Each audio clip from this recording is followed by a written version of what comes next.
Motivation is a powerful, yet tricky beast. Sometimes it is really easy to get motivated, and you find yourself wrapped up in a whirlwind of excitement. Other times, it is nearly impossible to figure out how to motivate yourself and you're trapped in a death spiral of procrastination. This page contains the best ideas and most useful research on how to get and stay motivated. This isn't going to be some rah-rah, pumped-up motivational speech. That's not my style. Instead, we're going to break down the science behind how to get motivated in the first place and how to stay motivated for the long run. Whether you're trying to figure out how to motivate yourself or how to motivate a team, this page should cover everything you need to know. You can click the links below to jump to a particular section or simply scroll down to read everything. At the end of this page, you'll find a complete list of all the articles I have written on motivation.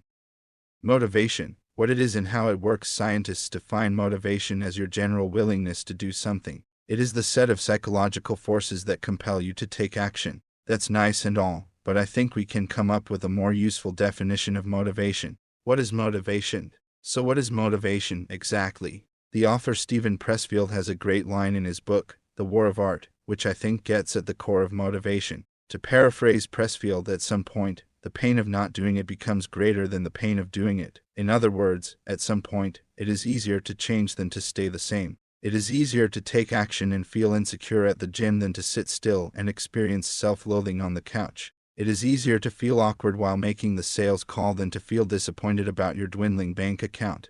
This, I think, is the essence of motivation. Every choice has a price, but when we are motivated, it is easier to bear the inconvenience of action than the pain of remaining the same. Somehow we cross a mental threshold, usually after weeks of procrastination and in the face of an impending deadline, and it becomes more painful to not do the work than to actually do it. Now for the important question. What can we do to make it more likely that we cross this mental threshold and feel motivated on a consistent basis?